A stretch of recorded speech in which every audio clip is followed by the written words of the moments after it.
MBFI pollution test ഫെയിലായതാണ്. ഇതിൽ carbon monoxide അതുപോലെ ഹൈഡ്രോ കാർബണിൻ്റെ അളവാണ് കൂടുതൽ. ഇതിൻ്റെ ഓയിലിൻ്റെ കണ്ടീഷൻ കണ്ടിട്ട് ഓയിലൊക്കെ മാറാതെ കൊണ്ടുപോയിടുന്ന വണ്ടിയാണ്. ഓക്കെ, നമുക്ക് ഫസ്റ്റ് സ്റ്റെപ്പായിട്ട് ഇതിൻ്റെ ഓയിൽ ഫിൽറ്റർ, എയർ ഫിൽറ്ററുകൾ, സ്പാർക്ക് പ്ലഗ് അതെല്ലാം ഒന്ന് ചേഞ്ച് ചെയ്തിട്ട് ഇപ്പോൾ ജസ്റ്റ് ഒന്ന് ഓടിച്ച് നോക്കി പൊല്യൂഷൻ എടുത്ത് നോക്കാം. സാധാരണ രീതിയിൽ ഇങ്ങനെ ഓയിലും ഫിൽറ്ററുകളും എല്ലാം മാറിക്കഴിയുമ്പോൾ തന്നെ പൊല്യൂഷൻ കിട്ടാനുള്ള ചാൻസ് ഉണ്ട്. എന്നിട്ടും കിട്ടാതെ വരുന്ന വണ്ടികളിലാണ് silencer cleaning, total body cleaning, PC valve replacing, അങ്ങനെയുള്ള കാര്യങ്ങൾ ചെയ്ത് നോക്കുന്നത്. എയർ ഫിൽറ്ററിൽ നിന്ന് വരുന്ന പൈപ്പും പൊട്ടിയിട്ടുണ്ട്. ഇതിൻ്റെ കൂടെ തന്നെ അതും ഫിക്സ് ചെയ്യണം.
ഇതിൻ്റെ പെട്രോൾ ഫിൽറ്ററിലും നല്ല രീതിയിൽ അഴുക്കുണ്ടായിരുന്നു. പെട്രോൾ ഫിൽറ്ററും റീപ്ലേസ് ചെയ്തിട്ടുണ്ട്.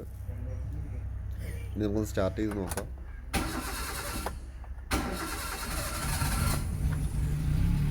സ്റ്റാർട്ട് ചെയ്തതിന് ശേഷം കുറച്ച് ദൂരം ഒന്ന് ഓടിച്ച് നോക്കി അത്യാവശ്യം ഒന്ന് ഹീറ്റ് ആക്കിയിട്ട് പൊല്യൂഷൻ എടുക്കാൻ വേണ്ടി നമ്മൾ പൊല്യൂഷൻ സെൻറ്ററിൽ വന്നു. പൊല്യൂഷൻ എടുത്തു. പൊല്യൂഷൻ പാസ്സായിട്ടുണ്ട്. ഇതിന് മുൻപുണ്ടായിരുന്ന റീഡിങ് കാർബൺ മോണോക്സൈഡ് 7 ആയിരുന്നു. ഇപ്പോൾ അത് 0.4 വന്നിട്ടുണ്ട്. അതുപോലെ ഹൈഡ്രോ കാർബണിൻ്റെ അളവ് 520 267 വന്നിട്ടുണ്ട്.